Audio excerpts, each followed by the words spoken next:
So thanks again for joining us. My name is Karen Corman, and I have the privilege of being the Executive Director of the UIC Alumni Association. Welcome to the UIC Alumni Exchange series, where we work to bring our alumni and friends a variety of programs and topics so you can explore, connect, and even escape from the everyday with a community of UIC alumni, faculty, and staff experts. You'll hear me say this a few times today, but I encourage you to visit go.uic.edu/alumni exchange for the latest and greatest programming. And with that, I'm excited to start our program today as we are joined by UIC College of Business professor, Dr. Eliane Karsaklian. Dr. Karsaklian will discuss strategies with us to best approach negotiation and conversations in both professional and personal settings. I hope that you brought your questions as we learn together how to be better negotiators. Thank you so much, Dr. Karsaklian, for being with us today, and I'll turn the program over to you. My pleasure. Thank you very much. Thank you for having me here. Thank you all participants for being here today too. And I'm hoping that you're going to enjoy this session. So let's speak about how to develop a successful negotiation mindset. And this is pretty much what we are going to try to do right here today. So just to introduce myself, I am specialized in multiculturalism, international negotiation, international marketing, because these are the countries I've been living in ever since I was born. However, I am French. My home university is Sorbonne in Paris, and I am visiting professor at the UIC, of course, at the marketing department right now. So traveling has always been my life, and working in marketing and in negotiation has also always been my life, mainly in international settings. These are a few companies I've been working with because I am an academic as well a consultant, because I have more than 20 years field experience as well. So just for you to take a look at this and see that these companies are global, and with every time I worked with them, it was about intercultural adaptation and international negotiation. Now, I would like to start our conversation today with this situation. You close a deal, congratulations. You can celebrate that, but now what? What's going to happen now? Well, I'm starting with this question because often people say, well, we signed the deal, the negotiation is over, that's it, fantastic. Yeah, I don't agree. I don't think that the negotiation is over. I think that one part of it is over, but now the most important part, it's starting right now. Why do I say so? Because negotiation is a whole process, and it has three main parts. Before, this is when you prepare your negotiation.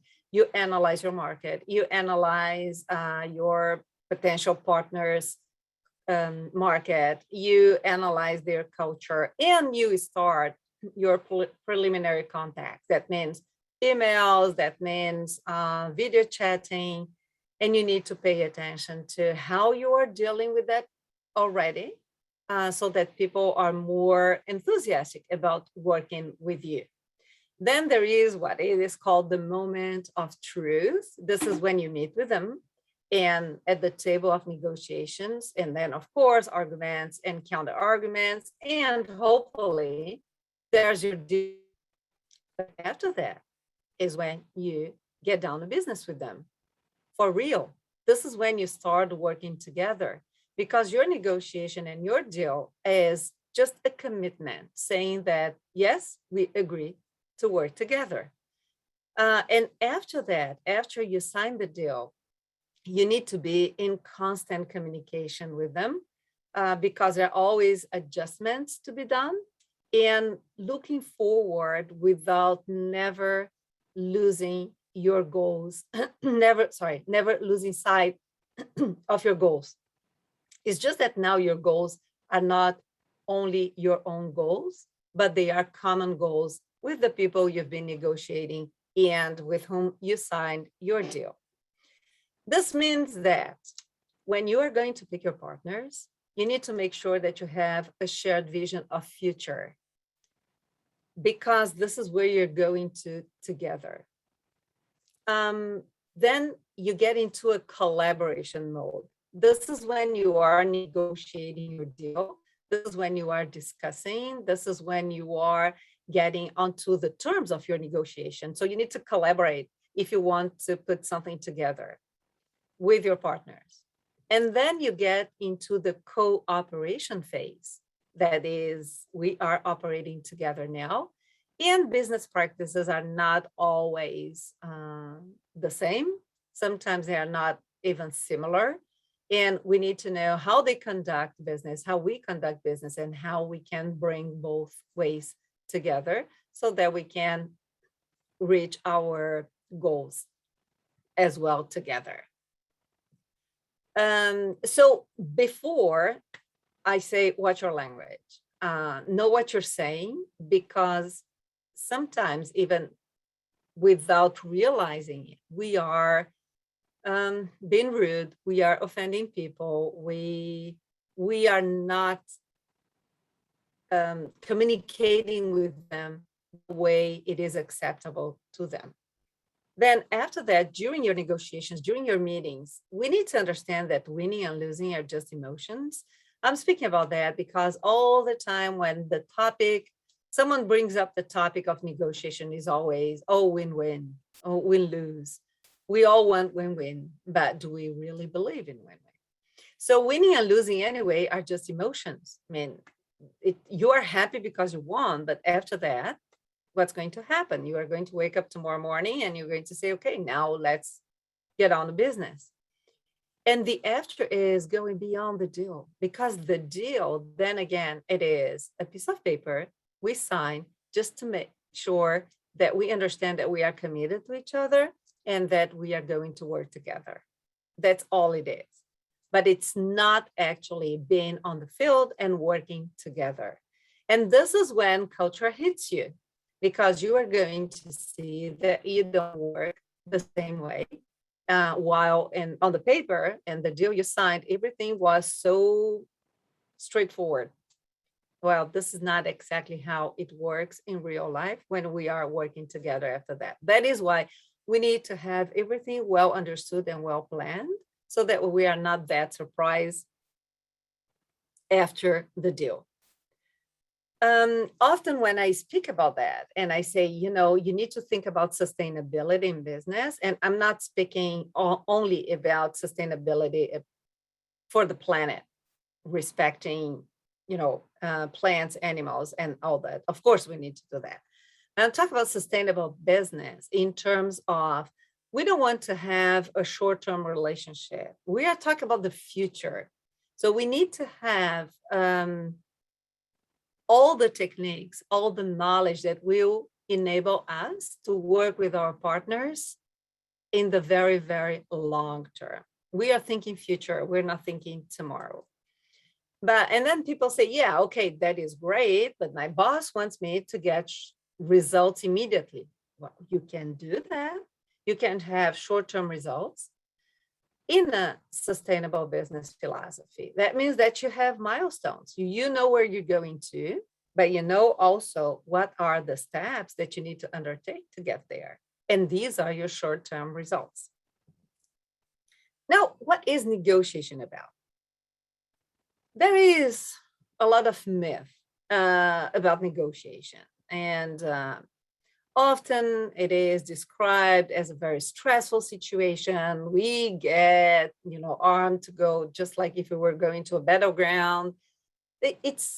I don't think that that really applies to negotiation. To me, negotiation is just problem solving, strategic problem solving, because we need to work on the negotiation strategy. So it is a whole process that people work together from different backgrounds, but they work together in order to solve their respective problems. Negotiation is certainly not all about price. There are several other things that we negotiate. It's not anymore a male exclusive world. international negotiation is a little bit different, but still, there are not that many female international negotiators, but we are getting more and more on board. And it's not a win-win or a win-lose situation. Negotiation is just problem solving. Then again, it's not a game. We're not trying to win. We're not trying to make anyone else lose. If negotiation is a game, that means that you are going to integrate in your negotiation all the randomness of a game. You might get into a game thinking that you are well prepared and you are going to win, but you might as well lose because you don't know how well prepared the other side is. You don't know. You don't know about their strategy. You don't know about their tactics. If you think that negotiation is a fight, go and fight. But everyone that gets involved in a fight can as well lose. Why are you going to integrate so much randomness in something that can be more, it can be smoother. It can be just a process in business, one more process in business. Because if you think so, you might put yourself in this situation. Well, this is a game and this is a fight. And because it is a game, what happens? There is one winner, there is one loser.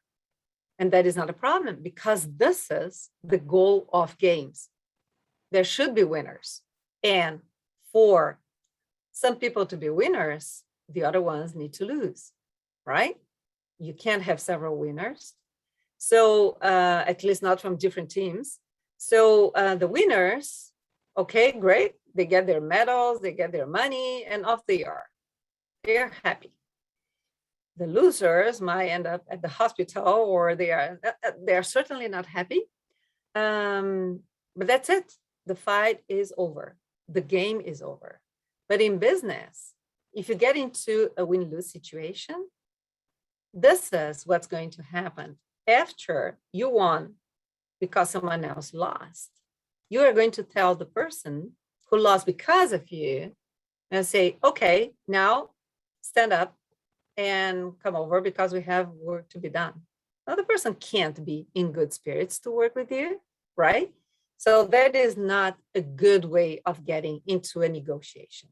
So now let's take our first poll. Did you ever feel like the winner or like the loser? Let's see. Oh my.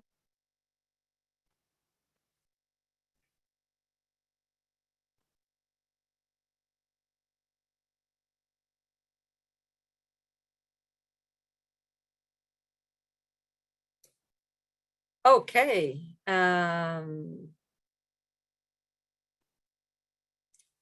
I'm sorry to say that we have more people feeling like losers than like winners. There might be reasons for that, and perhaps we can chat about that during the questions time.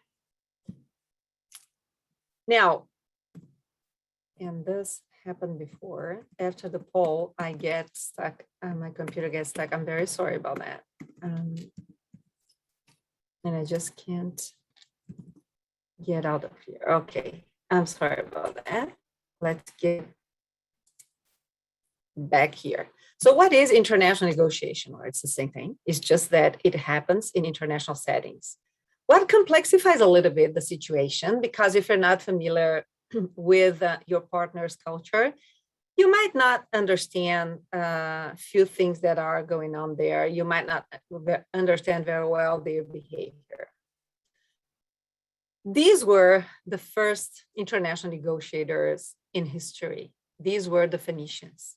The Phoenicians were people who understood that there were resources in some parts of the region around the Mediterranean Sea, and that those resources were not everywhere, but they were needed almost everywhere. So they started buying and selling and traveling all around it.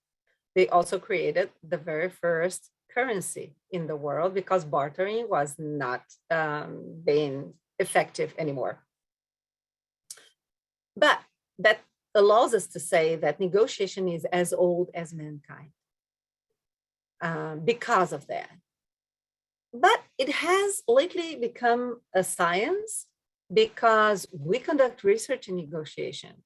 Our research is conducted with scientific methodology. And more international, we know we live in a global world, and also because there were crises, the COVID, financial crisis, and all this made the power shift from some countries to some other countries. And before, these were the powerful countries. Then the power shift to what was used to call the BRICS, and it keeps moving. So what's important here? Well, the most important thing is that these are relationship-oriented cultures.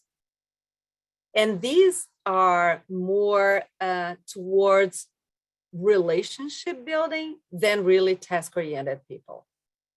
What does that mean? That means that our way of negotiating should adapt to this new power in the world when it comes to negotiation. So culture is important to understand. Culture is not a thing. Culture is what really shapes the patterns of behavior. And because we belong to different cultures, we have different patterns of behavior. And that is where the misunderstandings happen. Because we judge other people's behavior based on our patterns, but their patterns are different because their culture is different. So this is what complexifies a little bit international negotiation. And because we don't like not to understand, not to be in control, we don't like paradoxes. We don't like them because we don't understand them. But if you think about the world, we think about nature, we think about science, we live in a world of duality. And we live with it every day. But when it comes to business, we don't feel comfortable with duality. Think about a scientist. When they analyze light, depending on how they analyze it, they might see a wave or they might see a beam of particles. It's still the same light. What is confusing? The way we are measuring it.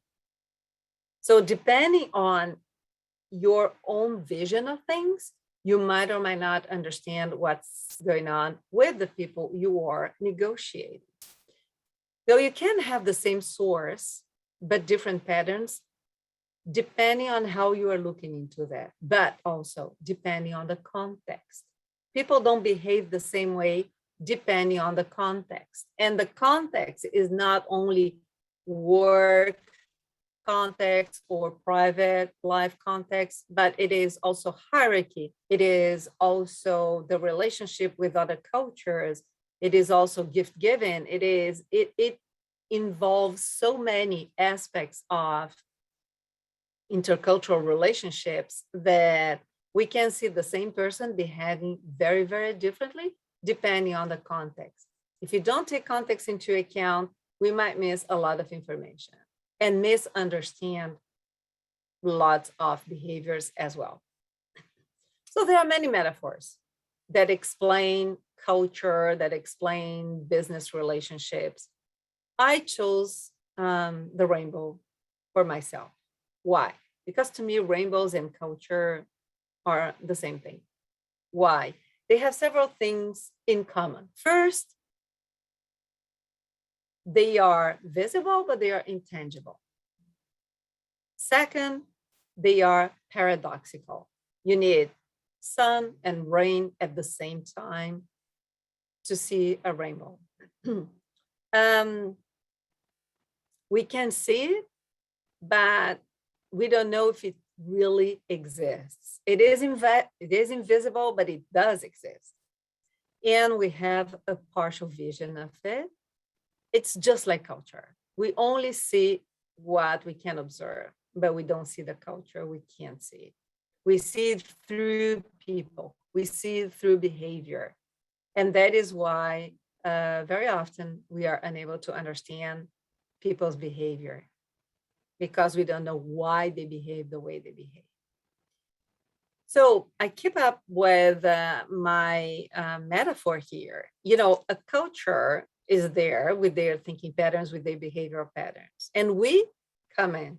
So we are the stimulus coming into this culture. And then we're going to see their reaction to us and the way all this is reflected back to us in terms of how they manage time, how they communicate with us, you know, please more direct, more indirect, how they make decisions, if they are collective or not, if they are quick decision makers or not, if they are more factual or not, if they are more relationship oriented. How do they solve problems? Do they go back to the past to find solutions to the current problems, or do they innovate every time they face a problem? And of course, their negotiation practices. How do they negotiate? Who do they negotiate with? How do we get to the people we are interested in, the people we want to work with? So everything happens for a reason, but the thing is to identify that reason. And often the reason is cultural. Often the reason is a cultural difference. We don't spend enough time trying to understand cultures. We might prepare negotiations, but we rarely take the time to go through a cultural analysis. What is a shame, because sometimes we don't get the deal we wanted, we don't get the partner we wanted because we didn't understand their cultures. If we had taken things differently, we might have had a different outcome. So rather than following the typologies that already exist, like, you know, Americans negotiate this way, the French style is this, the Chinese negotiate this way, but I don't like much. I conducted my research and I came up with a typology of international negotiators with three main kinds. The people who are into exclusion, that means that they are people who deal with dilemmas.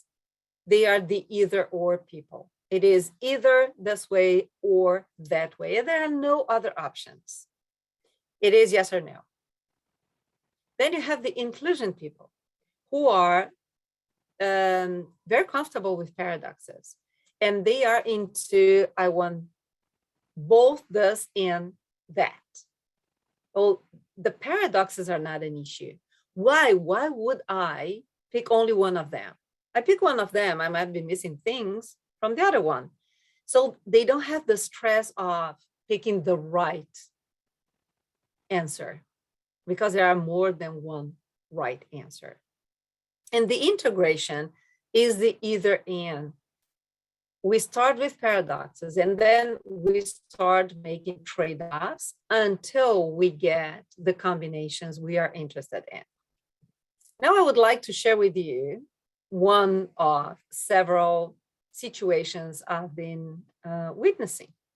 I was in Australia and I witnessed this negotiation. So the Australian and the American, who I called John and Paul, they were from the same company. And they were selling an event management to a Chinese team. And the Chinese had a spokesperson, and I called her here Shinsu. So John and Paul, they were explaining their offer, and they showed two packages to Shinsu. Package 1, package 2. So they were saying package 1 is fantastic because of these and these and these features. Package 2 is fantastic because of these and these and these features. Which one would you pick? And Shinsu, she says, I'm not sure, because there are features in package 1 we like, and there are features in package 2 that we also like very much. Would you be willing to mix them? And they said, no, sorry, that is not possible, because they're not compatible. It is either package 1 or package 2. Which one would you pick? And her answer is again, well, I don't know. Because there are features we like in one, there are features we like in the second one. Could you consider mixing them? Yeah, no, sorry. No, we separate them because they're incompatible. So yeah, would you pick the first one or the second one? And then she said, you know what, we need to give some thought to that. I'll get back to you. So this is an illustration of the situation. Before disclosing what happened, I would like to ask you, and this is our second poll, what would you have done if you were John and Paul? Would you stop negotiating? Would you create a new option, or would you take the offer?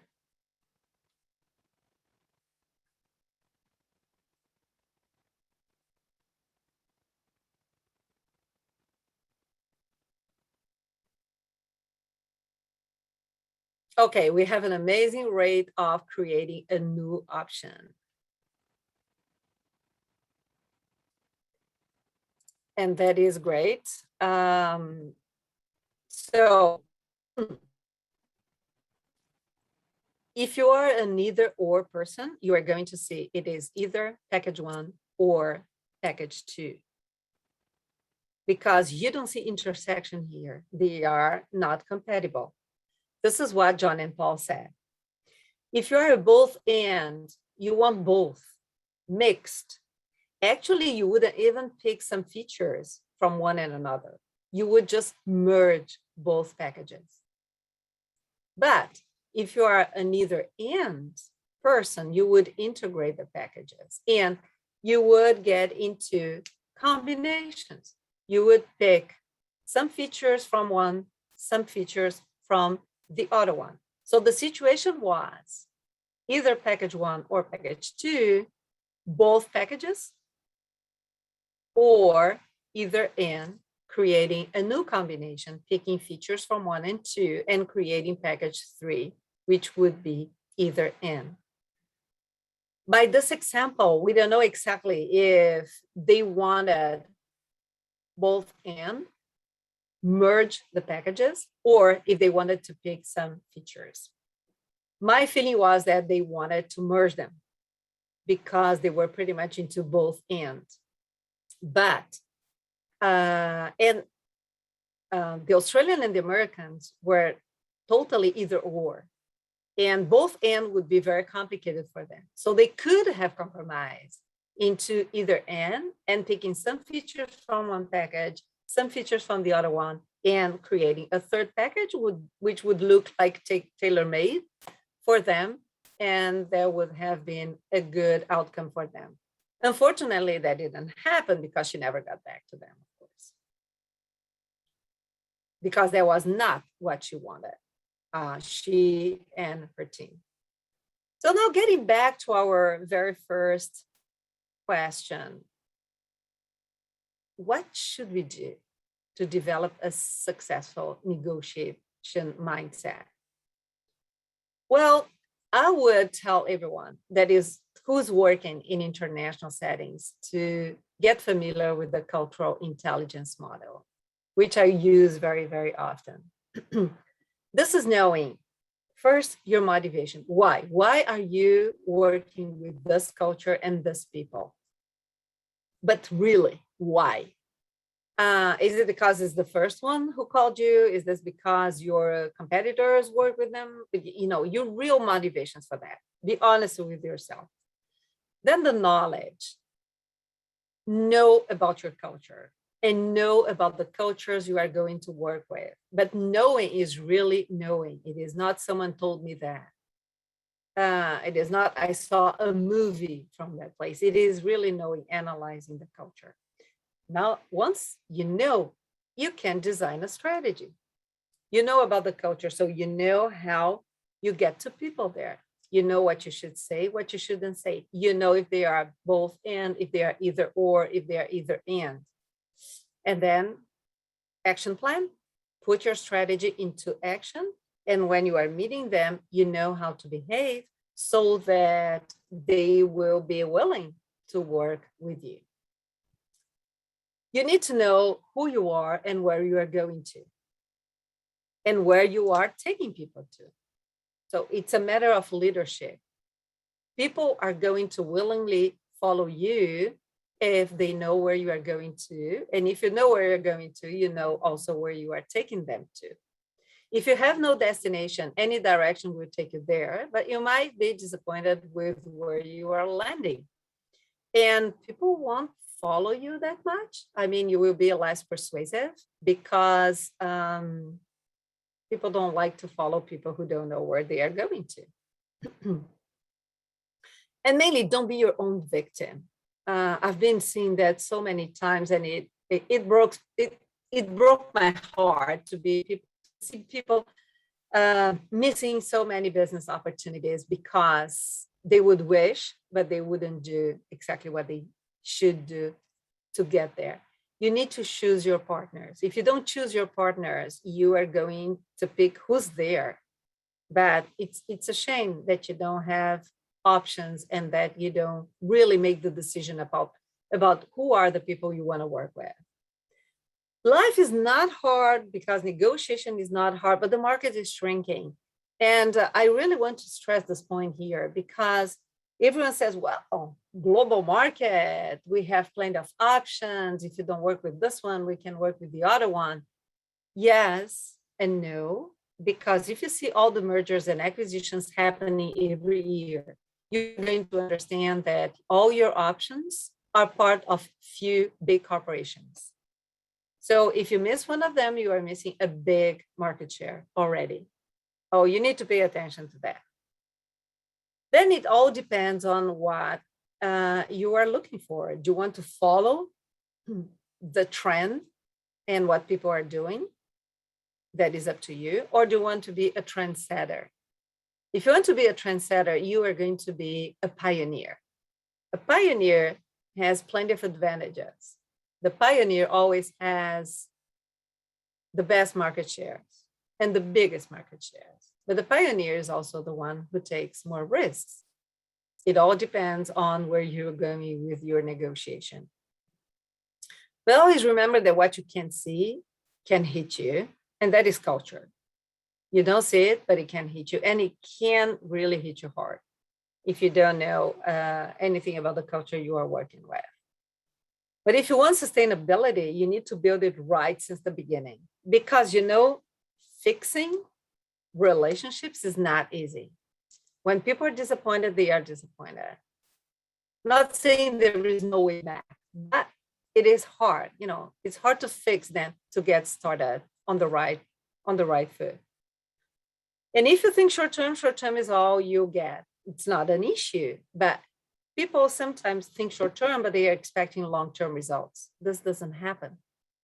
If you think short term, you are going to work in short-term terms, and you are going to have short-term results. And avoid self-boycotting. Don't have a love affair with old beliefs. Things are changing.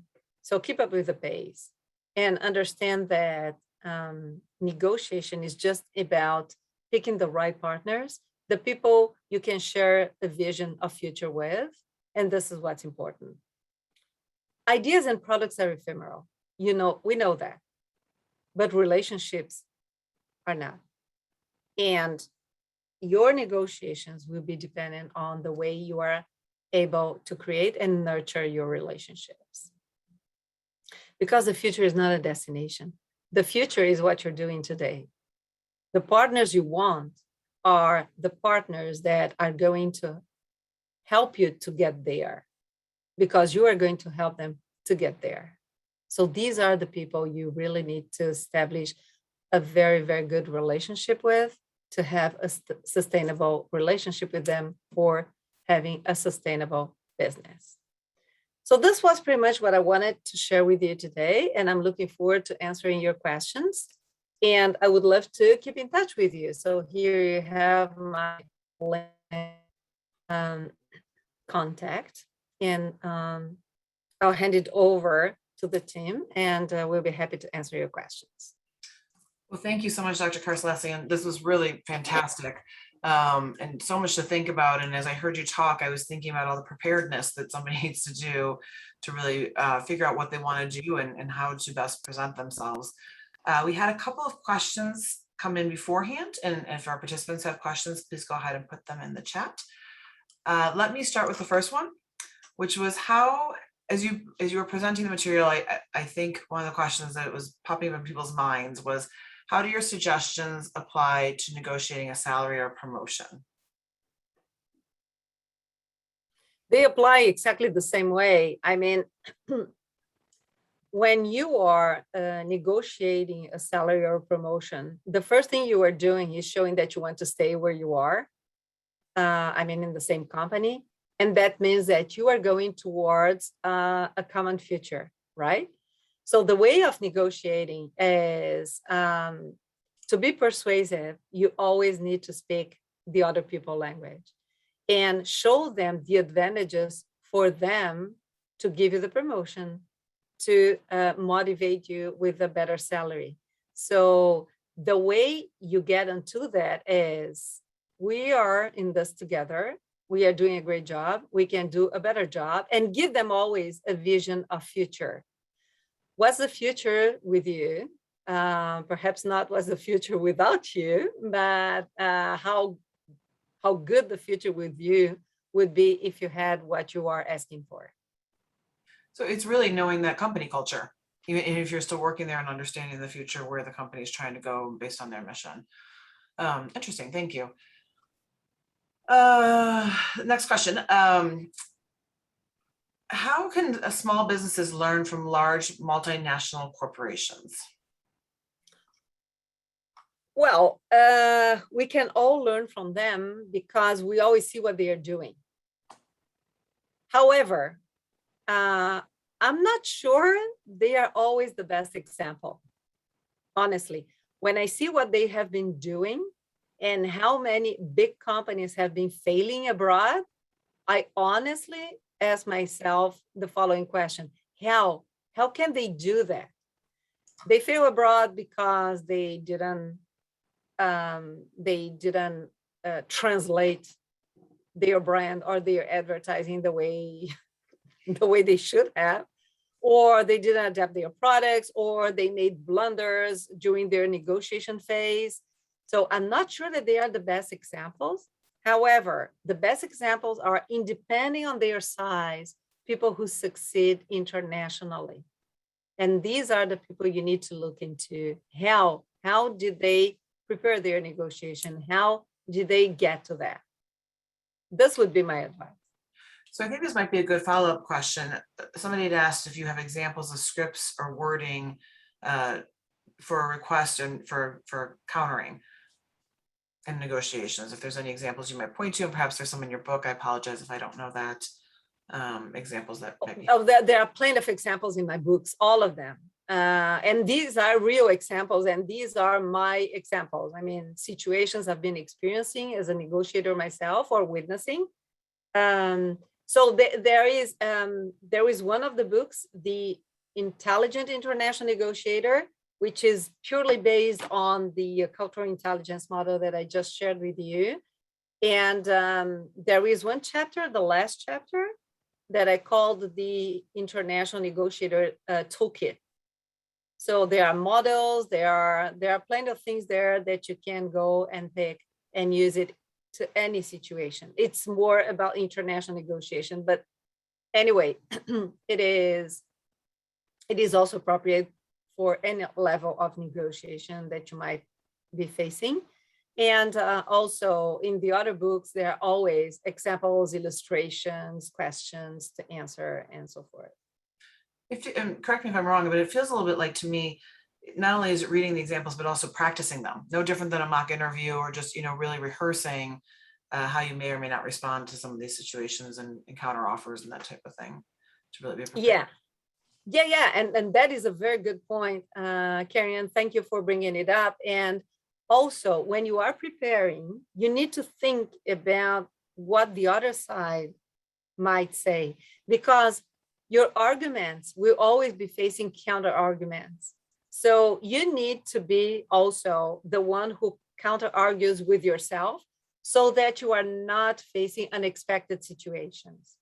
One of the things that are really tricky in negotiation at any level is the unexpected situation. is when you think that you are going to speak with one person and you have three persons in front of you and you were not expecting that. Or when you think that you are going to speak one person and with whom you already have a relationship and this person is asking you questions that you are not expecting. And in business negotiation, I think that one of the worst things that can happen to you is when the people you are negotiating with know more about your market than yourself. And then they tell you, yeah, but your competitors are doing so. And you, oh, really? Are they? You were not aware of it. So you need to think about, when I mean preparation, I really mean it. I mean, think about all the options and all the environment this negotiation is going to happen and who are the possible actors in that negotiation, what they can say, what they can't say, what you want them to say, and mainly what you don't want them to say, right? Well, and I assume if you're in that situation, it'd be very embarrassing if you're who you're negotiating with is telling you about the market and you don't know that information, and then takes you out of that power seat, I would imagine. So, so really that preparedness, I think, is, you made great points. Well, you know, when you are surprised and you feel embarrassed or you feel angry because people are not answering your questions and because they are not listening to you or they are counter arguing all the time, you lose sight of your goals because all your energy goes into your anger, into your feelings. And then you lose control of your own situation. And the other side can sense it.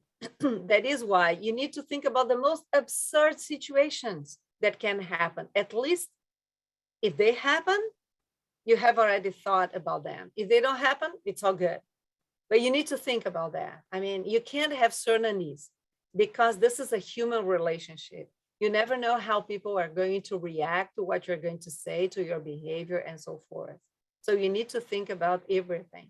And it is, you are thinking, you are talking to yourself. So it doesn't matter how absurd it is, but think about everything that can happen. I think that's really excellent advice for professional situations and sometimes personal situations when you're trying to accomplish Absolutely. things. A couple other questions have come in. Do you have any suggestions for negotiating with a labor union? That is a little bit different because it involves a bit of diplomacy and a bit of politics. But the case is pretty much the same if you take it just as pure negotiation. It is, I think that the best way of starting a negotiation already is listening to them. So the labor union is there. Okay, what do you want? What are you expecting from us? And let them tell you what they want. And then it's always good to take a break or take some time to think about what they are asking you to do. And then get back and saying, this is possible in these terms. This is not possible because of this and this and this and this. I think that with labor unions, you need to be extremely factual and always support what you are saying with facts. Otherwise, you can get into a kind of a tense situation and it's not always. Believe me, I'm French, so I know about unions because they are very powerful in France. And it's always an issue negotiating with them because the government doesn't know how to negotiate with them. So it is always a little bit complicated because they don't listen to each other. And because they don't negotiate before, so that is why they go on strike. If the government negotiated, we wouldn't have that many strikes. But they wait for the strikes to start negotiating. Germans do the opposite. So, you know, cultural. I bet you have a whole class or could have a whole class just on political negotiations and how different countries do things differently. Absolutely. Just fascinating. It's fascinating. Couple other questions. So going back to a previous question, what reasons would a company have for motivating an employee with higher pay rather than just getting a new employee? It depends on the company, I would say. It depends on the industry as well. A new employee has several advantages. However, they're not operational immediately. So that time, orientation and getting to know each other and learning about the jargon that is used, the specific technical vocabulary that is used, because companies have corporate cultures, and in the corporate culture, there is the language that is used in each company, even if you belong to the same industry. So by the time the person gets operational, it's a kind of a wasted time, right? So when you are investing in someone and this person leaves, you need to start off all over again. So that would be a big disadvantage, I think. But then there is no general rule. I mean, it all depends on how valuable is the person who is already there, and if you want to keep them, or if you think that they can be replaced very easily. There is no point in having long-lasting negotiations, because this is also one important point. We don't need to make negotiations last forever, because it's not good. Because I'm not saying that we need to rush them. What I'm saying is that all the time getting back to the same topic, getting back to the same people, after a while it wears you out, and it's not productive. So you can negotiate once, twice with this person. You see that you are not getting into an agreement, perhaps it is better to let them go and hire a new person. Yeah, that's really excellent advice. Going back to an earlier comment you'd made about just if somebody is embarrassed by something that happened, and and perhaps they feel they've now lost some of the power they have at the table. Do you have advice for how somebody could recover if they're in that situation and the emotion starts to kick in? And how do they walk away from the table? Are there strategies to try and redirect? Any thoughts? Yeah, I think that when you are upset and you see that you lost control, you lost sight of your goals, you need to stop negotiating. It's not walking away, but asking for a break. So you ask for a break, depending on the situation. The break is a half an hour, is 1 day, or several days. It all depends on the situation. There is nothing embarrassing in saying, oh, I'm sorry, I misunderstood, but this is what I think, and this is what I meant, and this is, so that is much better than insisting in something that that is upsetting the people you want to work with. Unless you are doing it in purpose, nothing good can come from there. So I always say that when things start getting too tough and you see that you are losing control and you don't know where you're going with that anymore, and you don't have the answers or the right questions, just ask for a break. Ask for a break. You can always give an excuse, oh, I need to consult with my team, or, I need to call my manager or something like that. You ask for a break. Everyone will understand it. There is no issue. And then you think it through, and perhaps you chat with your team and with anyone that you need to talk with in your company about what to do now. And then you go back to the negotiation, and then you say, okay, so this is what happened yesterday. And we honestly apologize because of this, because this is not what we meant. We are sorry. Forget about that, and turn the page and start over again. Say, well, today, this is what we would like to discuss with you. That's great. Are there other methods to assure a negotiation will be a true conversation with both parties listening as much as speaking? Oh, that would be ideal. That would be really ideal. But that can happen, and I'm not saying that everything that happens in negotiation is your fault, but it depends a lot on you as well. Because when you are a good listener, people really appreciate.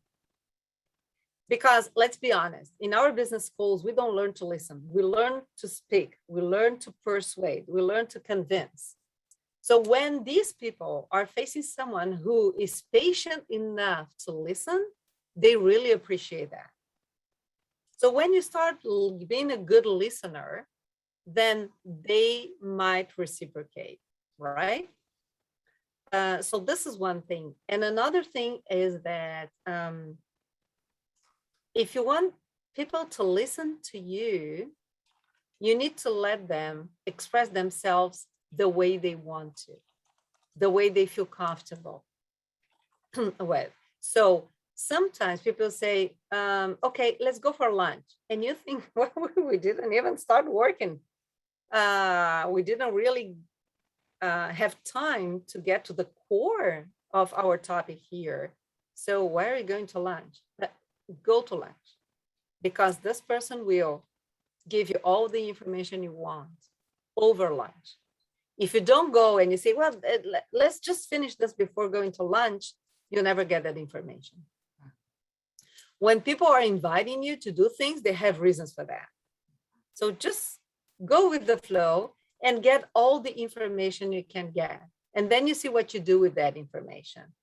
And to get into a conversation, you need to be in a conversational mode yourself. It's not that much about questions, answers, question, answers. It's not about rushing, it's about chatting. And if you can't start a conversation with small talk, that is great, because the small talk also helps you to find common ground. What does that mean? That means that the small talk is not, hey, how are you doing? How's your family? Okay.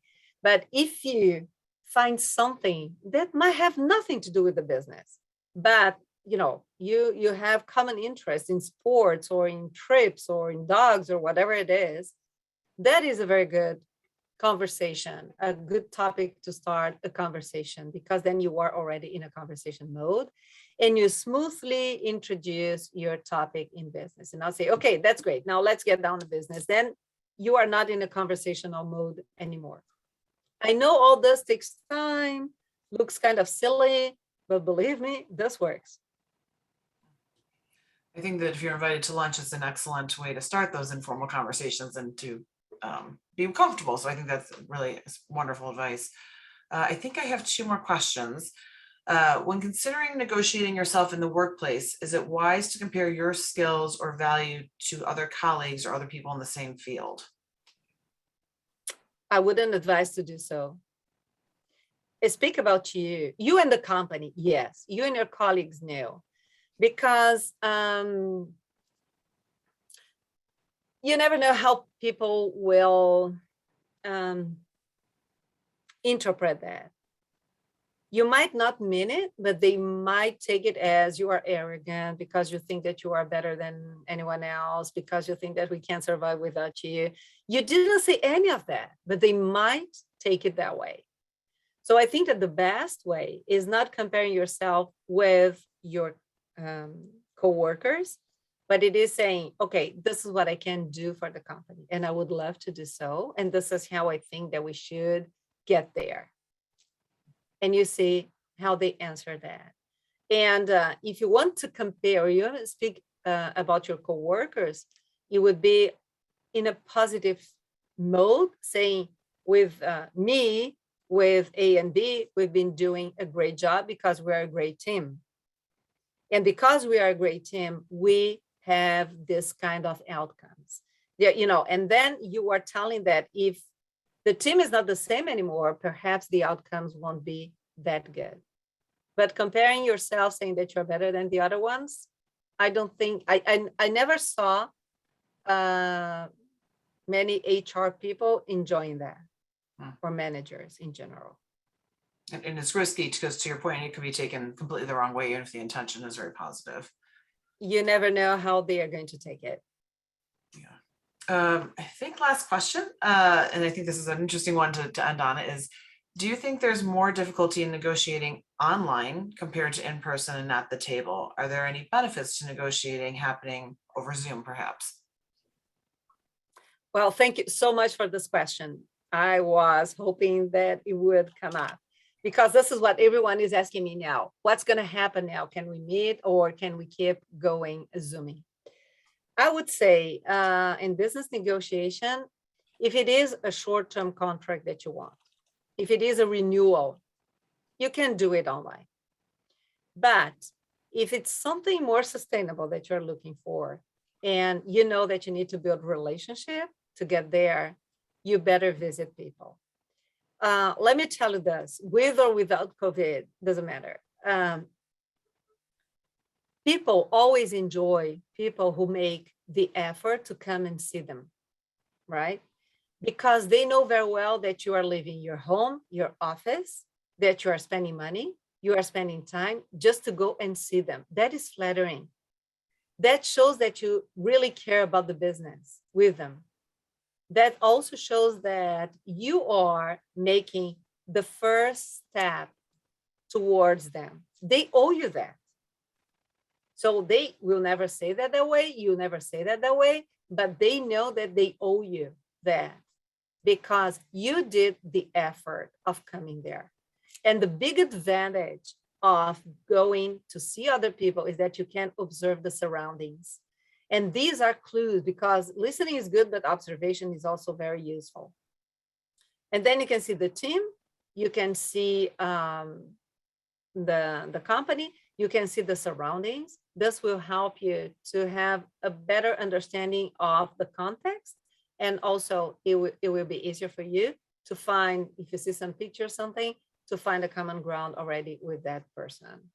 I would always recommend going and speaking with people. And I think that now that we had more than 1 year of Zooming, people really need to see people, real people. As we like to say, see them in 3D. So yes, I completely agree. Well, thank you so much. This has been such a wonderful conversation, and thank you for not only your presentation, but just really giving some wonderful strategies and techniques. I feel like I should say, look out to my coworkers and my family, because I feel more empowered now to have really strong negotiating conversations. So thank you again. Just to close this out, please join us for our next Alumni Exchange program on Thursday, October 7th at noon Central Standard Time. We'll be joined by 2 UIC faculty members from the School of Public Health. Recent history has shown that few civilian deaths during law enforcement encounters receive widespread media attention, but civilians are injured or killed in these situations every day. Join us for this important discussion as we present Civilians' Injuries and Fatalities from Policing, What the Data Says. To find a recording of this episode and our past episodes, please go to go.uic.edu/alumni exchange. And of course, please be on the lookout for that survey I mentioned briefly at the beginning. Thank you again so much to Dr. Karsaklian, sorry, for your wonderful presentation today. We very much enjoyed it. Thank you to all of you for joining us, and we look forward to seeing you in a future Alumni Exchange program. Have a wonderful rest of your day. Thanks again. Thank you. Thank you very much to you for your invitation. Thank you all participants, and wishing you fantastic negotiations now. Bye-bye, everyone. Thank you.